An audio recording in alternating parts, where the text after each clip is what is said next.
نحمد ونصلي على رسول الكريم وعلى آله وصحبه ذريته أجمعين رب اشرح لي صدري ويسر لي أمري واحلل عقدة من لساني يفقهوا قولي واجعل لي وزيرا من أهلي آمين يا رب العالمين. سبحانك لا علم لنا إلا ما علمتنا إنك أنت العليم الحكيم. اللهم ألهمني رشدي وأعذني من شر نفسي آمين يا رب العالمين. انشاءاللہ ہم لوگ آج سورہ المائدہ آیت نمبر 105 سے شروع کریں گے. اللہ تعالیٰ فرماتے ہیں اعوذ باللہ من الشیطان الرجیم یا ایھا الذین آمنوا علیکم انفسکم، اے ایمان والے، اے لوگوں جو ایمان لے کے آئے ہو، تم پر ذمہ داری ہے صرف تمہاری اپنی جانوں کی. لا یضرکم من ضل اذا اہتدیتم، جو کوئی گمراہ ہو جائے وہ تمہیں نقصان نہیں پہنچا سکتا جب کہ تم ہدایت پر ہو. الی اللہ مرجعکم، اللہ کی طرف تم سب کو لوٹ کر جانا ہے.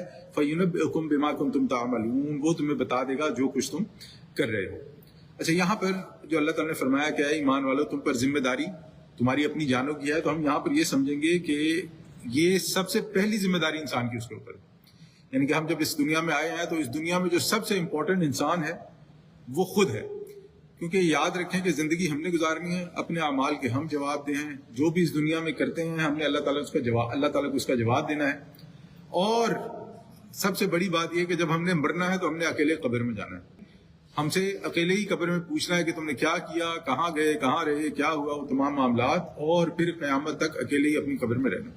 پھر اس کے بعد اللہ تعالیٰ فرماتے ہیں کہ جب کوئی گمراہ ہو جائے تو وہ تمہیں نقصان نہیں پہنچا سکتا. یعنی ایز لانگ ایز آپ اپنے معاملات میں صحیح ہیں، آپ نے علم حاصل کیا ہے، آپ اپنی زندگی ویسے گزار رہے ہیں جیسے اللہ تعالیٰ چاہتے ہیں، تو انشاءاللہ اگر کوئی گمراہ بھی ہو گیا تو آپ کی ہدایت کا آپ کو فائدہ ہی پہنچے گا.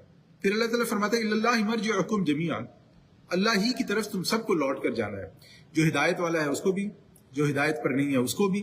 فَيُنَبِّئُكُم بِمَا كُنتُمْ تَعْمَلُونَ، اور وہ تمہیں بتا دے گا جو کچھ تم کر رہے ہو. یہاں پر یہ اس فقہ معاملات کی بات نہیں ہو رہی ہے، وہ تو خیر پتہ لگ ہی جائے گا. یہاں پر بات ہو رہی ہے اسلام اور کفر کی. یہاں پر ایک اور مسئلہ ہے. جب اللہ تعالیٰ نے یہ فرمایا کہ تم اپنی جان کے ذمہ دار ہو، تو لوگ کہتے ہیں باقی دنیا میں جو کوئی مرضی کرے ہم سے کچھ لینا دینا نہیں. ایسا بالکل نہیں ہے. اس کی وجہ ہے کہ دیکھیں ہم سب لوگ ایک معاشرے میں رہتے ہیں. اگر ہمارے معاشرے میں کوئی انسان غلط کام کرے گا، غلط کام کا رواج ڈالے گا، غلط کام کی ترغیب دے گا، لوگوں کے اندر غلط کام کو عام کرے گا، آج نہیں تو کل وہ میرے آپ کے گھر تک بھی پہنچے گا. اسی لیے اس حکم سے یہ بالکل نہیں سمجھنا چاہیے کہ ہم لوگوں نے صرف امر بالمعروف کرنا ہے، یعنی صرف نیکی کا حکم دینا ہے، اور جو برائی ہے اس کے لیے کچھ نہیں کرنا. یہ معاملہ بڑا خوفناک و خطرناک ہے. امر بالمعروف جتنا ضروری ہے اس سے زیادہ ضروری ہے کہ برائی کو روکا جائے. اور پھر وہی بات ہے کہ اگر ہم برائی کو نہیں روکیں گے تو کل کو وہ برائی ہم تک ہی پہنچے گی. تو اس کا مطلب کہ برائی کو روکنا بھی بیسیکلی میں اپنے لیے ہی نیکی کر رہا ہوں. امر بالمعروف کا مطلب ہے کہ ہم انسان کو، لوگوں کو نیکی کی تلقین کریں، نیکی کی طرف بلائیں. نہی عن المنکر کیا ہے؟ عموماً لوگ نہی عن المنکر سمجھتے ہیں برائی سے روکنا. کہ آپ کسی کو کہیں جھوٹ نہیں بولو، آپ کسی کو کہیں دھوکہ مت دو، آپ کسی کو کہیں کہ غلط کام مت کرو. لیکن اصل میں دیکھا جائے تو یہ نہی عن المنکر نہیں ہے، کیونکہ یہ تو آپ نیکی کا حکم دے رہے ہیں. اگر آپ کسی کو کہتے ہیں جھوٹ نہیں بولو تو آپ اسے نیک کام کرنے کے لیے کہہ رہے ہیں. نہی عن المنکر کا مطلب ہے برائی کو روکنا. اگر ہمارے معاشرے میں برائی پھیل رہی ہے تو ہم ایسے اقدام کریں جس سے اس برائی کا سد باب ہو، ہم اس برائی کو روک سکیں. اور اس کی مثال جیسے میں عموماً دیتا ہوں، پھر دوں گا کہ اگر خدا نخواستہ کسی کے گھر میں چوہے گھسائیں تو صرف چوہوں کو مارنا کافی نہیں ہے. اگر آپ چوہوں کو ماریں گے تو ان کی جگہ دوسرے چوہے آ جائیں گے. آپ ساری دنیا کے چوہے تو نہیں مار سکتے. تو آپ یہ کریں گے کہ آپ کے گھر میں جس وجہ سے چوہے آ رہے ہیں آپ اس وجہ کو ختم کریں گے. اگر ہم صرف لوگوں کو برائی سے منع کریں گے تو اس سے برائی ختم نہیں ہوگی، تو برائی کرنے والے دوسرے آ جائیں گے. ہمیں برائی کو ایک سیلف روکنے کے لیے قدم اٹھانے. تو یہ ہمارے لیے جاننا بہت ضروری ہے. اور اس کے لیے ظاہری بات ہے دعوت ہے، تبلیغ ہے، نصیحت ہے. یہ سارے کام ہر انسان اپنی استطاعت کے مطابق کرتا رہے گا. استطاعت بھی یہاں پر ہم دیکھیں گے کہ ہر انسان کی استطاعت مختلف ہے. کوئی شخص بولنے میں اچھا ہے، کوئی لکھنے میں اچھا ہے، کوئی بتانے میں اچھا ہے، کوئی ٹیچر کے طور پہ اچھا ہے، کوئی حافظ اچھا ہو سکتا ہے، کوئی مفسر اچھا ہو سکتا ہے. اسی طرح اور اللہ تعالیٰ نے کسی کو کیا خوبی دی ہو سکتی ہے. تو ہم نے یہ اپنی کوشش ضرور کرنی ہے کہ اللہ تعالیٰ نے ہمیں کس چیز میں پروفیشنل بنایا ہے، ہم لوگ کس چیز میں پروفیشنل ہو سکتے ہیں، اور اس استطاعت کے مطابق ہم لوگ امر بالمعروف اور نہی عن المنکر کا کام کریں. اور یہاں پہ ایک بڑی مشہور حدیث ہے، مسلم کی روایت ہے، جس میں اللہ تعالیٰ نے فرمایا کہ من رأى منکرا، کہ جو شخص بھی برائی کو دیکھے فَلْيَغَيِّرْهُ بِيَدِهِ، تو وہ اس کے اپنے ہاتھ سے بدل دے، اپنے ہاتھ سے روکے. تو اگر یہ طاقت نہ رکھتا ہو تو اپنی زبان سے برا کرے، لوگوں کو اس کے بارے میں آگاہ کرے. فَإِن لَمْ يَسْتَطِعْ، اور اگر یہ بھی نہ رکھتا ہو تو فَبِقَلْبِهِ، پھر اپنے دل میں برا اس کا جانے. اور پھر نبی صلی اللہ علیہ وسلم نے فرمایا وَذَلِكَ أَضْعَفُ الْإِيمَانِ، اور یہ ایمان کا سب سے کمزور ترین درجہ ہے. اس سے یہ ایک اور بات سمجھ میں آئی کہ اگر کوئی شخص کسی برائی کو دل میں بھی برا نہیں جانتا پھر ایمان سے فارغ. اس کا مطلب پھر اس کے اندر ایمان نہیں. اس حدیث کے مطابق ہمیں یہ بات سمجھ آتی ہے. یا ایھا الذین آمنوا، اہل ایمان، شہادت بینکم اذا حضر احدکم الموت حین الوصیۃ اثنان ذوا عدل منکم. اہل ایمان، تمہارے درمیان شہادت کا نصاب ہے کہ جب تم میں سے کسی کو موت آ جائے اور وہ وصیت کر رہا ہو تو تم میں سے 2 معتبر اشخاص بطور گواہ موجود ہوں. اللہ تعالیٰ فرما رہے ہیں کہ جب انسان موت سے قبل وصیت کرے تو کم از کم 2 گواہ ضرور ہوں، اگر وہ صرف زبانی وصیت کر رہا ہے، اور یہ 2 گواہ مسلمان ہوں. یہاں پہ ایک اور بات ریمائنڈر کے لیے کہ جب انسان اپنی وصیت کرے گا تو وہ اپنے ترکے میں سے جو بھی وہ چھوڑ کے جا رہا ہے 1/3 سے زیادہ کے لیے وصیت نہیں کر سکتا. 1/3 جو ہے وہ اس کی لمٹ ہے. اس کی وجہ یہ ہے کہ اللہ تعالیٰ نے آلریڈی حصے بتا دیے. اور پھر اللہ تعالیٰ آگے فرماتے ہیں وَآخَرَانِ مِنْ غَيْرِكُمْ إِنْ أَنْتُمْ ضَرَبْتُمْ فِي الْأَرْضِ فَأَصَابَتْكُمْ مُصِيبَةُ الْمَوْتِ. یا دوسرے 2 آدمی تمہارے غیروں میں سے اگر تم زمین میں سفر پر نکلے ہوئے ہو اور حالت سفر میں تمہیں موت کی مصیبت پیش آ جائے.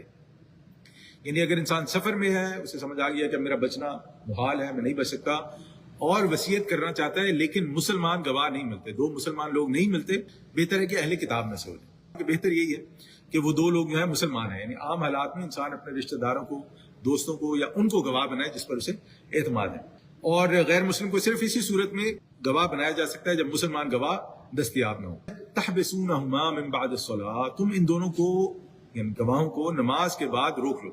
یعنی مسجد میں جو آپ کے گواہ ہیں آپ مسجد میں انہیں روک دیں گے. اور پھر آگے اللہ تعالیٰ وجہ بیان فرماتے ہیں فیقسمان باللہ ان ارتبتم، پھر وہ دونوں اللہ کی قسم کھائیں اگر تمہیں شک ہو.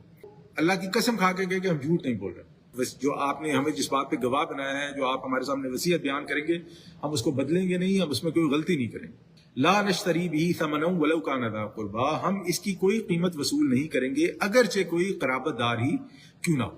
یعنی ہم اس میں سے کوئی فائدہ نہیں اٹھائیں گے، ذاتی فائدہ نہیں اٹھائیں گے، نہ ہی ہم اس میں سے کوئی ناانصافی کریں گے اگرچہ وہ ہمارا رشتہ دار یا عزیز ہی کیوں نہ ہو جس کو وہ فائدہ پہنچتا ہو.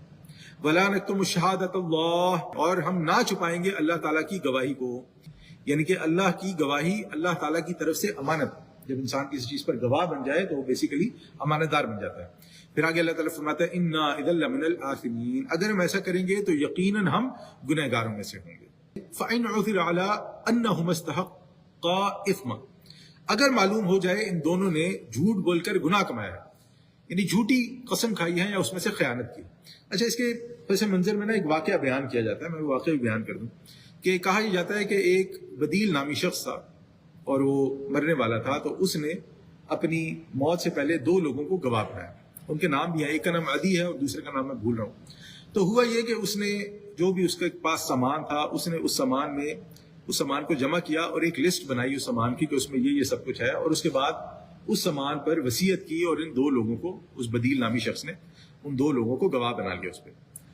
اور ان 2 لوگوں کو یہ نہیں پتا تھا کہ اس سامان کے اندر لسٹ بھی ہے کہ وہ اس میں کیا کیا شامل ہے. بل انہوں نے وصیت کے ٹائم قسم کھائی، گواہ بنے، اور جب انہوں نے سامان کھولا یا جو بھی ان کے سامنے ہوا، اس میں ایک کوئی سونے کا پیالہ تھا جو دیکھ کے ان کی نیت بدل. تو انہوں نے وہ سونے کا پیالہ کہیں بیچ دیا اور جو باقی سامان تھا وہ جا کے اس شخص کے جو رشتہ دار تھے ان کے حوالے کر دیا. اب جب ان رشتہ داروں نے وہ سامان کھولا تو اندر سے انہیں لسٹ مل گئی، اور جب انہوں نے لسٹ دیکھی تو اس میں وہ سونے کا پیالہ بھی تھا جو ان کے سامان میں نہیں تھا. تو انہوں نے جا کر اس شخص کو کہا، ہم دونوں کو، کہ بھئی اس میں تو یہ لسٹ بھی ہے، لسٹ میں جو ہے یہ پیالہ بھی ہے، تو پیالے کا تو اس میں کوئی نام و نشان نہیں ہے. تو انہوں نے کہا بھی ہمیں یہی ملا تھا، ہمیں اس سے زیادہ کچھ نہیں ملا. بہرحال ان کی بات وہاں پر ختم ہوئی. اور اس کے بعد ہوا یہ کہ جب رشتہ داروں نے تھوڑی سی ادھر ادھر بھاگ دوڑ کی تو انہیں وہ پیالہ کسی سنار کے پاس مل گیا. جب سنار سے پوچھا کہ تمہارے پاس یہ پیالہ کہاں سے آیا، تو سنار نے کہا کہ وہ 2 شخص جو ہیں وہ آ کے بیچ گئے میرے پاس. تو پھر وہ لوگ یہ مدعا جو ہے نبی اکرم صلی اللہ علیہ وسلم کے پاس گئے، اور پھر نبی صلی اللہ علیہ وسلم نے فیصلہ فرمایا. اور یہ بھی ہمیں ملتا ہے کہ جو ورثاء تھے ان کو 1000 درہم بھی دلوائے، یعنی کہ ایک تو وہ پیالہ بھی واپس کروایا، پھر فائن کے طور پہ ان لوگوں سے 1000 درہم بھی دلوائے. تو علماء کہتے ہیں کہ ان آیات کے پیچھے جو نا یہ واقعہ ہوا تھا، بل وہ تو ایک واقعہ ہوا تھا. اور اس کے علاوہ جب یہ اللہ تعالیٰ نے آیات اتاری تو اب ہمارے لیے یہ اصول بن گئے. تو پھر آیت نمبر 107 اللہ تعالیٰ فرماتے ہیں وَإِنْ عُثِرَ عَلَىٰ أَنَّهُمَا اسْتَحَقَّا إِثْمًا، اگر معلوم ہو جائے ان دونوں نے جھوٹ بول کر گناہ کمایا ہے، جھوٹی قسم کھائی ہے، خیانت کی ہے، وصیت میں ترمیم کی ہے، فآخران یقومان مقامہما، تو اب 2 اور لوگ ان کی جگہ پر کھڑے ہوں گے. یعنی میت کے رشتہ داروں میں سے 2 قریبی رشتہ دار کھڑے ہوں گے اور حلف اٹھائیں گے. وہ بھی قسم کھائیں گے کہ یہ 2 جو بات کریں گے جھوٹ. من الذین استحق علیہم الاولیان، ان لوگوں میں سے جن کی حق تلفی کی ہے ان پہلے دو لوگوں نے، یعنی رشتہ داروں میں سے اٹھیں گے اور وہ اب کھڑے ہو کر کہیں گے کہ ہمارا حق تلف کر رہے ہیں، یہ وصیت کے اندر خیانت کر رہے ہیں. فیقسمان باللہ لشہادتنا احق من شہادتہما، بس وہ دونوں قسم کھائیں اللہ تعالیٰ کی کہ ہماری گواہی زیادہ برحق ہے ان دونوں کی گواہی سے. اور اس کے بعد اللہ تعالیٰ نے حلف لینے کی حکمت بیان فرمائی. وما اعتدینا انا اذا لمن الظالمین، اور ہم نے کوئی زیادتی نہیں کی ہے، اگر ایسا ہو تو یقیناً ہم ظالموں میں سے ہوں. یعنی گواہوں کو آخرت کے عذاب سے ڈرائیں گے یا آخرت کے عذاب سے ڈرتے ہوئے حقائق کو بدلے بغیر گواہی دیں گے وہ لوگ. ذالک ادنی ان یأتوا بالشہادۃ علی وجہها، یہ طریقہ کار قریب تر ہے کہ اس سے لوگ ٹھیک ٹھاک شہادت پیش کریں. وَيَخَافُوا أَن تُرَدَّ أَيْمَانٌ بَعْدَ أَيْمَانِهِمْ، یا کم از کم انہیں خوف رہے کہ ہماری قسمیں ان کی قسموں کے بعد رد کر دی جائیں گی. کہ جب یہ دو رشتہ دار اٹھ کے، یعنی جو اللہ تعالیٰ نے اصول بیان کیا ہے کہ اگر ان کے بیچ میں اختلاف رائے ہو جاتا ہے تو یہ جو دو رشتہ دار اٹھ کر گواہی دیں گے تو ان لوگوں کو پتا ہوگی اگر ہم جھوٹ بول رہے ہیں، خیانت کر رہے ہیں، تو ہماری قسموں پر بھی قسم کھائی جا سکتی ہے، اور جو قسم کھانے والے ہیں، جو رشتہ دار ہیں، ان کی قسم کی زیادہ ویلیو ہوگی. تو اس وجہ سے یہ لوگ جھوٹی قسم کھاتے ہوئے ڈریں، خیانت کرتے ہوئے ڈریں، وصیت بدلتے ہوئے ڈریں کہ اللہ تعالیٰ ان کی خیانت کو کھول بھی سکتا ہے. پھر آگے اللہ تعالیٰ فرماتے ہیں واتقوا اللہ واسمعوا، اور اللہ کا تقوی اختیار کرو اور سن رکھو، یعنی ہر حال میں گواہی ٹھیک ٹھاک ہونی چاہیے. لیکن یہاں پہ اللہ تعالیٰ نے فرمایا کہ واتقوا اللہ، اللہ تعالیٰ کا تقوی اختیار کرو. اور ہم یہ بات بارہ بار بیان کر چکے ہیں کہ اللہ تعالیٰ ہمیشہ تقوی اختیار کرنے کا حکم دیتے ہیں جب معاملہ آپ کے اختیار میں ہو اور آپ اس میں زیادتی کر سکتے ہیں. اس لیے آپ دیکھیں کہ اللہ تعالیٰ جہاں پر بھی حقوق بیان فرماتے ہیں، وصیت کے بارے میں، عورتوں کے بارے میں، بچوں کے بارے میں، اللہ تعالیٰ ساتھ ہی بیان فرماتے ہیں کہ دیکھو اللہ کا تقوی اختیار کرو، کیونکہ تم جو بھی کر رہے ہو اس کے بارے میں تم جواب دو اللہ تعالیٰ کے سامنے. اگر دنیا میں نہ بھی پکڑے جاؤ، اور اس کا بہت بڑا چانس ہوتا ہے کہ دنیا میں نہ پکڑا جائے انسان، لیکن اس کا مطلب یہ نہیں ہے کہ تمہاری بچت ہو جائے گی. واسمعوا، اور سن رکھو. واللہ لا یہدی القوم الفاسقین، اللہ تعالیٰ ایسے نافرمانوں کو ہدایت نہیں دیتا. بخاری کی حدیث کے مفہوم کے مطابق جھوٹی گواہی گناہ کبیرہ میں سے. گناہ کبیرہ کا مطلب ہے کہ انسان اگر توبہ کے بغیر مر جائے، جس کا حق ہے اسے واپس کیے بغیر مر جائے، جھوٹی اس نے گواہی دی ہے، جھوٹی اس نے قسم کھائی ہے، تو وہ جہنم میں جائے. آیت نمبر 109 یوم یجمع اللہ الرسل فیقول ماذا اجبتم، اس دن کا تصور کرو جس دن اللہ تعالیٰ تمام رسولوں کو جمع کرے گا اور پوچھے گا آپ لوگوں کو کیا جواب ملا. اللہ تعالیٰ قیامت والے دن تمام انبیاء کو جمع کر کے ان سے فرمائیں گے اللہ تعالیٰ کہ بھئی آپ کو جن امتوں کی طرف بھیجا ہوا تھا انہوں نے کیا کیا، وہ مانے یا نہیں مانے. قالو، تو وہ کہیں گے لا علم لنا، پیغمبر کہیں گے کہ ہمیں اس کا کوئی علم نہیں. انک انت العلام الغیوب، آپ ہی بہتر جاننے والے ہیں غیب کی باتوں میں. یعنی جب اللہ تعالیٰ ان سے اجتماعی طور پہ سوال کریں گے تو جو ادب ہے اللہ تعالیٰ سے بات کرنے کا، وہ یہی کہیں گے کہ اللہ آپ بہتر جانتے ہیں. لیکن جانتے تو انبیاء بھی ہیں کہ ان کی جو اقوام ہیں، ان کے جو لوگ ہیں، انہوں نے ان کے ساتھ کیا کیا. اور دوسری ایک اور بات، اللہ تعالیٰ اجتماعی طور پہ بھی پوچھیں گے اور ایک ایک کر کے بھی پوچھیں گے. ایک ایک کر کے یہاں پہ اللہ تعالیٰ نے حضرت عیسیٰ علیہ السلام کی مثال دی. اذ قال اللہ یا عیسیٰ ابن مریم، جب کہے گا اللہ سبحانہ وتعالیٰ اے عیسیٰ ابن مریم. اب یہاں پر جو اللہ تعالیٰ فرمائیں گے عیسیٰ ابن مریم، یا یہاں پر جو اللہ تعالیٰ خاص ذکر فرما رہے ہیں، اس کی وجہ یہ ہے کہ حضرت عیسیٰ کے بعد ان کی قوم نے حضرت عیسیٰ کو خدا بنا لیا.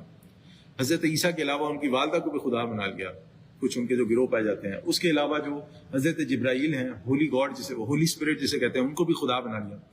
پھر اللہ تعالیٰ فرمائیں گے اذکر نعمتی علیک وعلی والدتک، ذرا میرے ان انعامات کو یاد کرو جو تم پر اور تمہاری والدہ پر ہوئے. کہ حضرت عیسیٰ علیہ السلام کی ولادت جو ہے وہ خرق عادت تھی، معجزہ تھا. اور جب یہ ہوا تو سب سے بڑا معاملہ جو تھا وہ حضرت مریم علیہ السلام کا تھا. وہ کہتی تھی کہ یہ میرے ساتھ جو ہوا ہے میں اس کا کیا جواب دوں گی لوگوں کو، میں کیا بولوں گی. اور ظاہری بات ہے کوئی بھی جو خاتون نیک سیرت ہوگی، پاک سیرت ہوگی، اس کو یہ مسئلہ ہوگا، درپیش ہوگا. تو اللہ تعالیٰ نے حضرت عیسیٰ علیہ السلام کو ان کی گود سے کلام کروایا اور انہوں نے اپنی والدہ کی پاکی کی گواہی دی. جو والدہ پر سب سے بڑا احسان ہوا، جو یہودیوں کی تہمت تھی ان پر زنا کرنے کی، اللہ تعالیٰ نے اس سے پاک فرمایا. اور دوسرا جو حضرت عیسیٰ علیہ السلام پر ایک بڑا انعام ہے، کیونکہ ان کی پیدائش معجزانہ ہے، اسی لیے انہیں روح اللہ یا کلمۃ اللہ بھی کہتے ہیں. تو پھر اللہ تعالیٰ آگے فرماتے ہیں جو انعامات ہیں ان کے بارے میں اللہ تعالیٰ فرماتے ہیں اذ ایدتک بروح القدس، جبکہ میں نے تمہاری مدد کی روح القدس سے. ذو القدس حضرت جبرائیل علیہ السلام مراد ہے. تکلم الناس فی المہد وکہلا، تم گفتگو کرتے تھے لوگوں کے ساتھ پنگوڑے میں بھی اور بڑی عمر کو پہنچ کر بھی، جسے کریڈل کہا جاتا ہے، پنگوڑا کریڈل انگلش میں جسے کہتے ہیں. تو اللہ تعالیٰ فرماتے ہیں کہ تم نے اس وقت بھی گفتگو کی جب اور کوئی بچہ گفتگو نہیں کرتا، اور بڑے ہو کر. وَإِذْ عَلَّمْتُكَ الْكِتَابَ وَالْحِكْمَةَ وَالتَّوْرَاةَ وَالْإِنْجِيلَ، اور یاد کرو میرے احسان کو. وہ کیا تھا؟ جب کہ میں نے تمہیں سکھائی کتاب اور حکمت، یعنی تورات اور انجیل. کہا جاتا ہے کہ حضرت عیسیٰ علیہ السلام جب 12 سال کے تھے تو انہیں تورات یاد تھی، اور وہ تورات کو ایسے سناتے تھے زبانی کہ جو اس وقت کے علماء تھے وہ بھی حیران ہو جاتے تھے کہ اتنے سے بچے کو تورات کیسے یاد. اب آگے اللہ تعالیٰ جو ہے وہ بیان فرما رہے ہیں کہ جو معجزے عطا کیے گئے.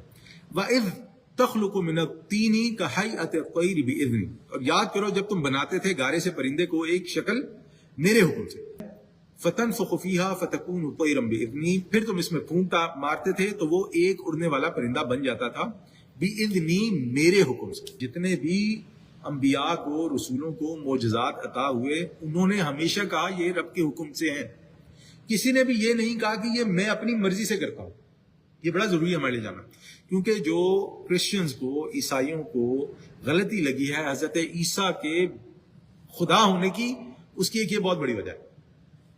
میری ایک عیسائی سے بات ہوئی اور اس نے مجھے یہی کہا، اس نے کہا کہ تم نہیں مانتے ہو کہ حضرت عیسیٰ جو ہے وہ مردہ کو زندہ کرتے تھے، اور یہ پرندے والا جو بیمار ہوتے تھے ان کو وہ شفا دیتے تھے. میں نے کہا جی ہم بالکل مانتے ہیں. تو اس نے کہا اور خدا ہونے کا تمہیں کیا ثبوت چاہیے؟ اب دیکھیں وہ جو اس میں پوری بات ہے نا، اتنی وہ گول کر گئے. تو میں نے اسے یہی کہا، اور سبحان اللہ یہ میں نے اسے نہیں کہا، ظاہر بات ہے پہلے سے اس کے جواب موجود ہیں، لیکن اللہ تعالیٰ نے اس وقت جو میرے ذہن میں بات ڈالی کہ یہ جتنی بھی چیزیں ہیں حضرت عیسیٰ نے کبھی بھی کلیم نہیں کیا کہ یہ میں اپنی طاقت سے کرتا ہوں. وہ ہمیشہ یہی کہتے ہیں کہ یہ میرے رب کے حکم سے، اللہ تعالیٰ کے حکم سے ہوتا ہے جو. تو اگر ہم یہ اللہ تعالیٰ کے حکم سے یہ والا فریز نکال دینا تو پورے معاملے کا نا پورا معاملہ گڑبڑ ہوتا ہے. تو ہمارے لیے یہ چیز سمجھنی بہت ضروری ہے کہ حضرت عیسیٰ نے جب بھی کوئی معجزہ کیا تو انہوں نے یہی کہا کہ یہ میرے رب کے حکم سے ہے، اور اللہ تعالیٰ بھی فرما رہے ہیں کہ وہ اڑنے والا پرندہ بن جاتا تھا بِإِذْنِي، میرے حکم سے. پھر آگے اللہ تعالیٰ ایک اور معجزہ بیان فرماتے ہیں، وَتُبْرِئُ الْأَكْمَحَ وَالْأَبْرَصَ بِإِذْنِي، اور تم اچھا کر دیتے تھے مادر زاد اندھے کو اور کوڑی کو بِإِذْنِي، میرے حکم سے. اور ایک اور معجزہ اللہ تعالیٰ بیان فرماتے ہیں، وَإِذْ تُخْرِجُ الْمَوْتَ بِإِذْنِي، اور جب تم مردوں کو نکال کھڑا کرتے تھے میرے حکم سے. یہ بھی حضرت عیسیٰ کا معجزہ تھا کہ وہ قبر پہ جاتے تھے اور دعا کرتے تھے اللہ تعالیٰ سے، اور وہ مردہ جو ہے وہ زندہ ہو کے قبر سے نکل آتا تھا. اور پھر آگے اللہ تعالیٰ فرماتے ہیں وَإِذْ كَفَفْتُ بَنِي إِسْرَائِيلَ عَنْكَ، اور یاد کرو میرے اس احسان کو بھی جب میں نے بنی اسرائیل کے ہاتھ روک دیے تھے. سب جانتے ہیں بنی اسرائیل یہ چاہتے تھے کہ حضرت عیسیٰ علیہ السلام کو سولی چڑھا دیا جائے، خود تو وہ کر نہیں سکتے تھے. تو جو اس وقت کی رومی حکومت تھی اس کے ساتھ مل کے انہوں نے ساز باز کی اور اپنی طرف سے انہوں نے حضرت عیسیٰ کو سولی چڑھا دیا. بہرحال اللہ تعالیٰ فرماتے ہیں کہ ہم نے بنی اسرائیل کے ہاتھ روک دیے سے تم سے. اس کے بارے میں جو ہمیں ملتا ہے کہ جب انہیں گرفتار کرنے کے لیے آئے اس وقت کے پولیس والے، تو اللہ تعالیٰ نے فرشتوں کو بھیجا اور فرشتے حضرت عیسیٰ علیہ السلام کو لے کے آسمان کی طرف چلے گئے. آج تک وہیں پر. یہاں پر ایک اور بات سمجھیں گے، ضروری ہے سمجھنی، کہ کیا حضرت عیسیٰ علیہ السلام ایج نہیں کر رہے وہاں پر، یعنی جب اوپر ہیں حضرت عیسیٰ علیہ السلام تو کیا ان کی عمر نہیں بڑھے؟ تو ہم یہ یاد رکھیں گے کہ جس ٹائم اینڈ اسپیس میں ہم رہ رہے ہیں یہ اس سے بہت مختلف ہے جو اللہ تعالیٰ کے پاس چلتا ہے. اس کی وجہ یہ ہے کہ لوگ یہ سمجھتے ہیں کہ اللہ تعالیٰ بھی اسی ٹائم اینڈ اسپیس میں ہے جس میں ہم ہیں. یہ ایک بہت بڑا مغالطہ ہے، ہم یاد رکھیں گے. دیکھیں ہمارے معاملات اللہ تعالیٰ سے بالکل جدا ہیں. لیس کمثلہ شیء، اللہ تعالیٰ کی طرح کا کوئی نہیں. اللہ تعالیٰ نے یہ جو زمین بنائی، آسمان بنایا، کائنات بنائی، سب کچھ بنایا اللہ تعالیٰ نے ایک سسٹم کے تحت بنایا، اور اللہ تعالیٰ اس سب سے مبرہ ہے. اللہ تعالیٰ کے لیے یہ سسٹم نہیں بنا، یہ میرے اور آپ کے لیے بنا ہے. یہ کائنات، یہ سولر سسٹم، یہ زمین، چاند، ستارے، سورج، یہ سب میرے اور آپ کے لیے ہیں، اللہ تعالیٰ کے لیے نہیں. تو جب اللہ تعالیٰ نے حضرت عیسیٰ علیہ السلام کو اٹھایا تو حضرت عیسیٰ علیہ السلام کو اس سسٹم سے اوپر کر دیا. وہ اب اس سسٹم کے تحت نہیں ہے، اسی لیے وہاں پر ان کے معاملات غیبی ہیں، اور غیبی معاملات ایسے ہیں کہ جس میں ان کی عمر نہیں بڑھ رہی، ان کی عمر وہی ہے، وہ ویسی ہے جیسے اللہ تعالیٰ نے اٹھایا تھا. اسی لیے ہم جانتے ہیں کہ جب وہ واپس آئیں گے اللہ تعالیٰ قیامت کے نزدیک جب انہیں واپس بھیجے گا تو وہ اسی عمر میں واپس آئیں گے جس عمر میں اٹھائے گئے. آگے اللہ تعالیٰ فرماتے ہیں اذ جئتهم بالبینات فقال الذین کفروا منهم ان ھذا الا سحر مبین، جب کہ تم آئے ان کے پاس کھلے معجزات کے ساتھ تو انہوں نے کہا، یعنی لوگوں نے، کہا جو کافر تھے کہ یہ تو صریح جادو کے سوا کچھ بھی نہیں. وَإِذْ أَوْحَيْتُ إِلَى الْحَوَارِيِّينَ، اور یاد کرو میرے احسان کو جب میں نے اشارہ کیا حواریوں کو، ان آمنوا بی و برسولی، کہ ایمان لاؤ مجھ پر اور میرے رسول پر. حواری جو ہے وہ آپ یہ سمجھیں کہ اس وقت کے مسلمان تھے جو حضرت عیسیٰ علیہ السلام کے پیروکار تھے، ساتھی تھے، مددگار تھے. اور حواریوں کا تقریباً وہی مطلب ہے جو انصار کا مطلب ہے، اور ان کی تعداد جو ہے تقریباً 21 بیان کی جاتی ہے.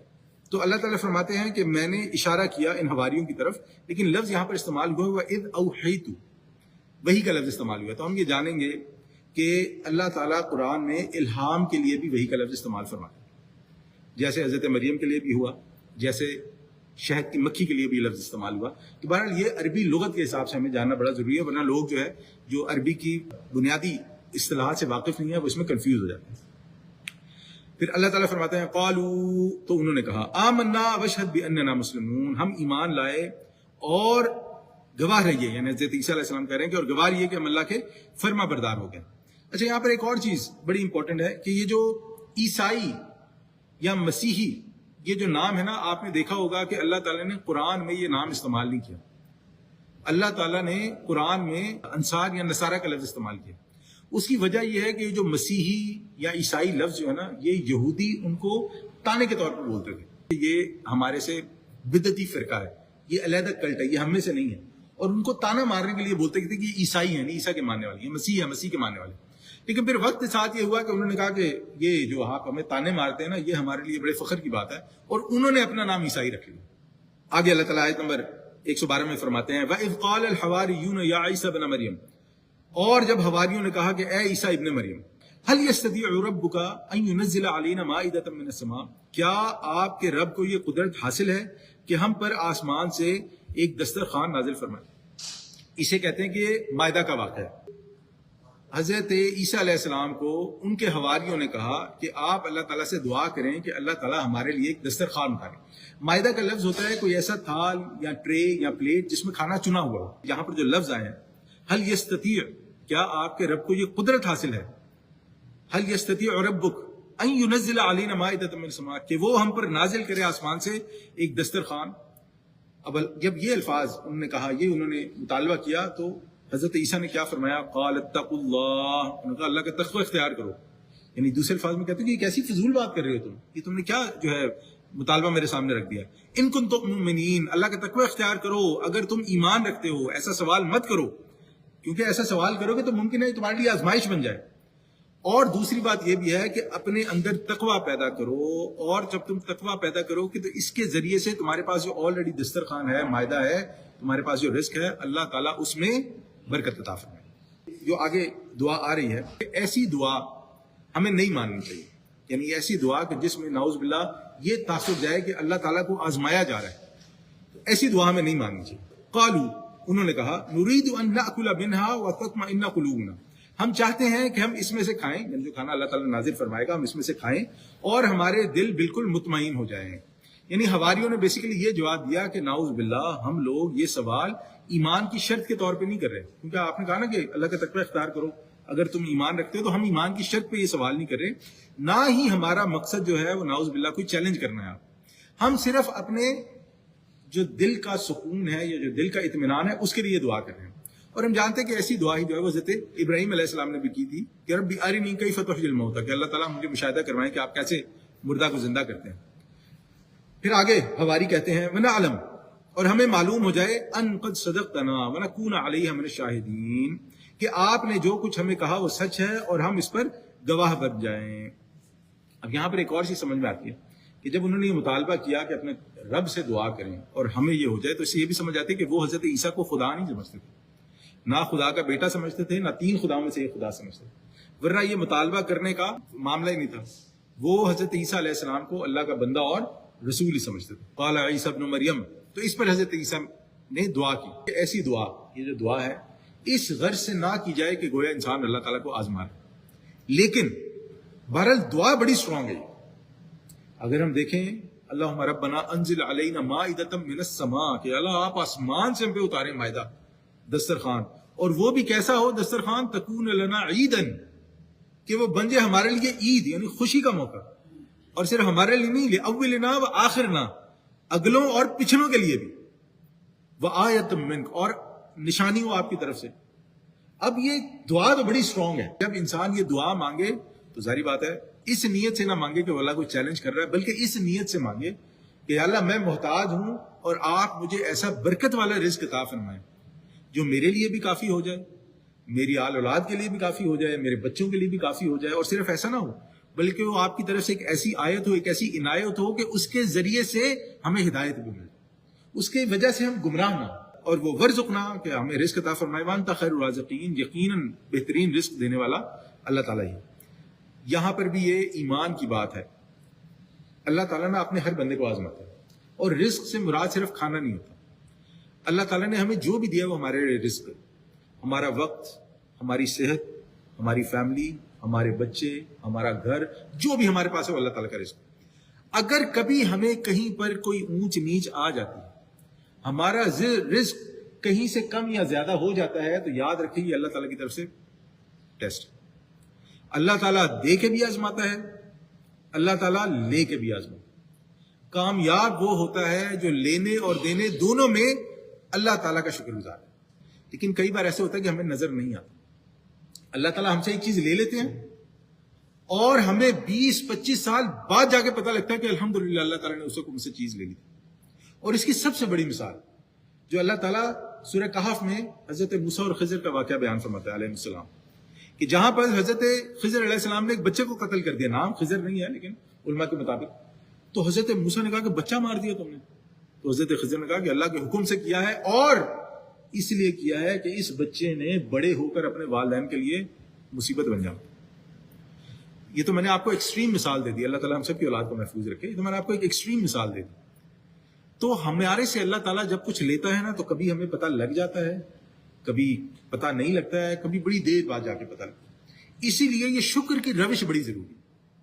بڑی آگے چلتے ہیں، اس پر جتنی بات کر دیں، پھر آگے اللہ تعالیٰ فرماتے ہیں قال اللہ تعالیٰ نے فرمایا انی منزلها علیکم، میں نازل کروں گا اس کو تم پر۔ اچھا، یہاں پر علماء کا اختلاف ہے کہ نازل ہوا تھا یا نہیں ہوا تھا۔ جو جمہور اہل علم ہے ان کا موقف یہ ہے کہ دسترخوان نازل ہوا تھا۔ اس پہ ترمذی کی ایک موقوف روایت بھی بیان کی جاتی ہے۔ موقوف روایت کون سی ہوتی ہے؟ کہ جس کی اسناد صحابہ تک پہنچتی ہیں لیکن صحابہ سے نبی اکرم صلی اللہ علیہ وسلم سے وہ بات ثابت نہیں ہوتی، اسے موقوف روایت کہتے ہیں۔ تو ترمذی کی ایک موقوف روایت ہے عمار بن یاسر رضی اللہ تعالیٰ عنہ سے، وہ کہتے ہیں کہ نبی صلی اللہ علیہ وسلم نے کہ جو دسترخوان آسمان سے اتارا گیا تھا اس میں روٹی اور گوشت تھا، اور انہیں حکم دیا گیا تھا، جن کے لیے اتارا گیا تھا انہیں حکم دیا گیا تھا کہ آپ نے اس میں خیانت نہیں کرنی، دوسرا آپ نے اس میں کل کے لیے انہیں بچا کے رکھنا۔ اور پھر ہوا یہ کہ انہوں نے اس میں خیانت بھی کی، یعنی کہ جن کے لیے اتارا گیا تھا اس کے علاوہ بھی لوگ اس میں شامل ہو گئے، یعنی بیسیکلی وہ اتارا ان کے لیے گیا تھا جن کے پاس کھانے کو نہیں، لیکن دوسرے بھی لوگ اس میں شامل ہو گئے اور انہوں نے اس کو سٹور کرنا بھی شروع کر دیا۔ تو پھر جو روایت ہے اس میں یہ بھی کہ اللہ تعالیٰ نے ان پہ عذاب نازل کیا اور وہ بندر اور سور بن گئے۔ ترمذی کی روایت ہے لیکن موقوف روایت ہے۔ تو جو جمہور اہل علم ہے وہ کہتے ہیں کہ یہ ہوا تھا، اور جو کہتے ہیں نہیں ہوا تھا وہ کیوں کہتے ہیں؟ کیونکہ آیت کا اگلا حصہ کہتا ہے فَمَن يَكْفُرْ بَعْدُ مِنْكُمْ فَإِنِّي أُعَذِّبُهُ عَذَابًا لَا أُعَذِّبُهُ أَحَدًا مِنَ الْعَالَمِينَ، لیکن پھر اس کے بعد تم میں سے جو کوئی کفر کی روش اختیار کرے گا تو پھر اس کو میں عذاب بھی وہ دوں گا جو تمام جہانوں میں سے اور کسی کو نہیں دیا گیا۔ تو جو دوسرا گروہ ہے علماء کا وہ کہتے ہیں کہ جب یہ انہوں نے دھمکی سنی تو انہوں نے کہا پھر آپ رہنا، ہم ایسے ہی اچھے، کیونکہ یہ تو پھر بڑا معاملہ سخت ہو جائے گا۔ اور ہم یہ جانتے ہیں کہ یہ اللہ تعالیٰ کی ایک سنت رہی ہے کہ جب اللہ تعالیٰ معجزہ دکھا دیتے ہیں پھر اس کے بعد معافی نہیں۔ اور ہم جو پہلے انبیاء گزرے ہیں اس میں بھی دیکھیں کہ حضرت صالح علیہ السلام کا معاملہ دیکھیں کہ جب ان کی قوم نے کہا کہ اونٹنی یہ ہے سامنے پہاڑ، اس میں سے اونٹنی برآمد کر دو، اور شاید بیان کی کہ ایسی ایسی ایسی ہو تو ہم ایمان لے آئیں گے، تو حضرت صالح نے انہوں نے کہا کہ دیکھو میں اللہ سے دعا کروں گا اور اللہ تعالیٰ برآمد کر دیں گے، لیکن یہ یاد رکھو کہ اس اونٹنی کے آنے کے بعد پھر تمہارے پاس چوائس نہیں ہے، پھر ایمان لانا ہی لانا ہے ورنہ عذاب آئے گا۔ اب انہوں نے کہا کہ یہ صالح علیہ السلام باتیں کرتا ہے، نکالو کہاں ہے؟ انہوں نے تاکید پہ تاکید کرنے کے بعد دعا کی اور اونٹنی نکل آئی، اور جب اونٹنی آ گئی تو آنے کے بعد انہیں اپنی مصیبت پڑ گئی، جو بھی اس کی وجوہات ہیں ہم تفصیل میں نہیں جا رہے، اور وہ اس اونٹنی سے اتنے تنگ آئے کہ انہوں نے اس اونٹنی کو مار دیا. اب جب انہوں نے مار دیا تو حضرت صالح نے کہا 3 دن کا ٹائم ہے, اب تم نہیں بچو گے. تو اللہ تعالیٰ جب معجزہ دکھا دیتے ہیں نا, پھر معجزے کے بعد معافی نہیں ہوتی. یہاں پر ایک اور چیز ہم سمجھیں کہ ہماری زندگی میں ایسا ہوتا ہے, ہماری زندگی میں بھی ایسا ہوتا ہے کہ ہم اللہ تعالیٰ سے کئی بار دعا کرتے ہیں, یا اللہ یا اللہ, اللہ تعالیٰ ہمیں دے دیتا ہے, اور جب اللہ تعالیٰ ہمیں دیتا ہے تو ہم ناشکرے ہو جاتے ہیں. اور جو شخص اللہ تعالیٰ سے لینے کے بعد ناشکرا ہو جائے نا, تو پھر جتنا اسے ملا ہوتا ہے نا, اس سے ڈبل ٹرپل نکلتا ہے. تو اللہ تعالیٰ سے ڈرنا چاہیے ہر وقت. اللہ تعالیٰ سے نیکی مانگے, خیر مانگے, آسانی مانگے, اور ہمیشہ یہ اللہ تعالیٰ سے کہتے رہیں کہ یا اللہ میں آپ کا شکر نہیں ادا کر سکتا ہوں, جو بھی ٹوٹی پھوٹی عبادات, ٹوٹا پھوٹا شکر آپ قبول کر لیں میری طرف سے, اور مجھے معاف فرمائیں. بہرحال جی, تو ہوا یہ کہ جب انہوں نے یہ سنا تو انہوں نے کہا کہ بھئی آپ رہنے دیں, یہ ایک وہ ہے. اور دوسرا یہ ہے کہ جب یہ اللہ تعالیٰ نے فرمایا تو اس کے بعد وہ اور کیئرفل ہو گئے کہ اب اگر اللہ تعالیٰ نے یہ نازل کر دیا ہے تو ہماری روش ایسی نہیں ہونی چاہیے کہ اللہ تعالیٰ ہم سے کوئی رعایت نہ فرمائے. بہرحال جی آگے پھر اللہ تعالیٰ آیت نمبر 116 میں فرماتے ہیں وَإِذْ قَالَ اللَّهُ, اور جب کہا اللہ تعالیٰ نے, یا عیسیٰ ابن مریم, اے مریم کے بیٹے عیسیٰ, أَأَنْتَ قُلْتُ لِلنَّاسِ اتَّخِذُونِي وَأُمِّيَ إِلَٰهَيْنِ مِن دُونِ اللَّهِ, کیا تم نے کہا تھا لوگوں سے کہ مجھے اور میری ماں دونوں کو معبود بنا لینا اللہ کے سوا. دیکھیں اللہ تعالیٰ تو یہ جانتے ہیں کہ حضرت عیسیٰ نے نہیں کہا تھا, لیکن اللہ تعالیٰ یہاں پر حضرت عیسیٰ کی مثال دے کے بات بیان کر رہے ہیں یا کلیئر کر رہے ہیں کہ ایسا حضرت عیسیٰ نے نہیں کہا تھا. سوال کا مقصد ان لوگوں کو سزا دینا اور ملامت کرنا ہے جنہوں نے اللہ تعالیٰ کے سوا دوسرے معبود بنا لیا. قال, حضرت عیسیٰ کہیں گے, قال سبحانک ما یکون لی ان اقول ما لیس لی بحق. وہ جواب میں عرض کریں گے کہ اے اللہ تو پاک ہے, میرے لیے کیسے روا تھا کہ میں وہ بات کروں جس کے کہنے کا مجھے کوئی حق نہیں. ان کنت قلتہ فقد علمت, اگر میں نے یہ بات کہی ہوتی تو آپ کے علم میں ہوتی. تعلم ما فی نفسی ولا اعلم ما فی نفسک, تو جانتا ہے جو کچھ میرے جی میں ہے اور میں نہیں جانتا جو تیرے جی میں ہے. انک انت علام الغیوب, یقیناً تمام پوشیدہ حقیقتوں کا جاننے والا تو بس تو ہی ہے. حضرت عیسیٰ علیہ السلام اپنی بابت یہ بات واضح الفاظ میں بیان کر رہے ہیں کہ غیب کا علم جاننے والا صرف اللہ تعالیٰ ہے اور انہیں غیب کا علم نہیں ہے. ما قلت لهم الا ما امرتنی, میں نے تو ان سے کچھ نہیں کہا مگر وہی جس کا تو نے مجھے حکم دیا تھا. اور وہ کیا حکم دیا تھا؟ ان اعبدوا اللہ ربی و ربکم, کہ بندگی کرو اللہ کی جو میرا بھی رب ہے اور تمہارا بھی رب. یہ تمام جتنے بھی رسول انبیاء آئے ان کا یہی میسج رہا کہ بندگی کرو اللہ کی جو میرا بھی رب ہے اور تمہارا بھی رب. ہر مسلمان پر جو پہلا فرض ہے ہر مسلمان پر وہ یہ سیکھے کہ اس کا رب کون, جسے ایمان کا پہلا پلر کہا جاتا ہے. جب ہم اسلام میں داخل ہوتے ہیں, جب ہم شعوری طور پر کلمہ پڑھتے ہیں اشہد ان لا الہ الا اللہ, کہ کوئی معبود نہیں ہے سوائے اللہ کے, اور ایمان کا بھی پہلا رکن کہ ہم ایمان لاتے ہیں اللہ پر, تو یہ اللہ کون ہے ہر مسلمان پر پہلا فرض ہے کہ اس کے بارے میں سیکھیں. اگر کوئی نہیں سیکھتا تو یہ بات یاد رکھیں, یہ میں آپ کو اپنے تجربے سے بتا رہا ہوں, اور آپ نے بھی اس بات کو نوٹس کیا ہوگا, آپ نے بھی اس بات کو آبزرو کیا ہوگا کہ انسان کی زندگی پر اس بات کی بڑی گہری چھاپ ہوتی ہے کہ وہ اللہ تعالیٰ کے بارے میں کیسے گمان رکھتا ہے. جو اللہ تعالیٰ کے بارے میں بڑا سے کہتے ہیں نا ہلکا پھلکا گمان رکھتا ہے, معذرت کے ساتھ وہ ایک نمبر کا حرام خور ہوتا ہے. جو اللہ تعالیٰ کو بڑا لائٹ لیتا ہے نا, وہ ایک نمبر کا کمینہ انسان ہوتا ہے, ایک نمبر کا بغیرت انسان ہوتا ہے. یہ کمینہ بغیرت حرام خور میں لٹرل یوز کر رہا ہوں, گالی کے طور پہ یوز نہیں کر رہا ہوں, لٹرل طور پہ یوز کر رہا ہوں کہ حلال حرام میں کوئی تمیز نہیں رکھے گا, جھوٹ بولنے میں کوئی اسے آر نہیں ہوگی, لوگوں کو دھوکہ دینے میں اسے کوئی پرابلم نہیں ہوگی, کیونکہ اس کے پاس اللہ تعالیٰ کا جو کانسیپٹ ہے وہی کلیئر نہیں ہے. اسے پتہ ہی نہیں ہے کہ میرا رب کون ہے, اللہ کون ہے, عبادت کیسے کرنی ہے, جاننا کیسے ہے. جو شخص جتنا اپنے اللہ تعالیٰ کے بارے میں جانے گا, جتنا اپنے رب کے بارے میں علم رکھے گا, کانشیس رہے گا, آپ دیکھیں گے کہ اس کی زندگی میں تقویٰ اتنا ہی زیادہ ہوگا. ورنہ جو تقویٰ نہیں رکھتا, اللہ تعالیٰ کو جانتا نہیں ہے, وہ ڈھیروں نیکیاں کر دے, اس کے اندر سے بغیرتی, بے شرمی, کمینہ پن اور حرام خوری نہیں ختم ہو سکتی. اور یہ آپ نے دیکھے ہوں گے لوگ, یعنی کہ میں کوئی آپ کو ہوائی باتیں نہیں کر رہا ہوں, آپ اپنے ارد گرد نظر ڈالیں, ابھی سوچیں, آپ کو ایسے کئی لوگ یاد آتے ہیں. اور نیکیاں کرنے والے, ہو سکتا ہے مدارس کو پیسے دینے والے ہوں گے, ہو سکتا ہے ہاسپٹل چلانے والے ہوں گے, ہو سکتا ہے مسجدیں چلانے والے ہوں گے, لیکن ایک نمبر کے بغیرت اور حرام خور. کیونکہ جو انہوں نے کیا ہے وہ اس اللہ کے لیے نہیں کیا جو اللہ تعالیٰ ریکوائر کرتا ہے، وہ انہوں نے اپنی سیلف سیٹسفیکشن کے لیے کی. بہرحال تو یہ بڑا ضروری ہے، بات جہاں سے شروع ہوئی تھی کہ ہر نبی کی دعوت، ہر رسول کی دعوت یہی رہی ہے، ان اعبدوا اللہ ربی و ربکم، کہ بندگی کرو اللہ کی جو میرا بھی رب ہے اور تمہارا بھی رب ہے. آگے اللہ تعالیٰ فرماتے ہیں وَكُنْتُ عَلَيْهِمْ شَهِيدًا مَا دُمْتُ فِيهِمْ، یعنی حضرت عیسیٰ کا قول اللہ تعالیٰ بیان فرما رہی ہے اور میں ان پر نگران رہا جب تک ان میں موجود رہا. فَلَمَّا تَوَفَّيْتَنِي كُنْتَ أَنْتَ الرَّقِيبَ عَلَيْهِمْ، پھر جب تو نے مجھے اٹھا لیا تو اس کے بعد تو ہی نگران تھا ان پر. یعنی جب حضرت عیسیٰ علیہ السلام کو اٹھا لیا گیا تو حضرت عیسیٰ فرماتا ہے کہ اب اس کے بعد مجھے کسی چیز کا علم نہیں ہے، وہ جو ہوا آپ اس کے بارے میں بہتر جانتے ہیں.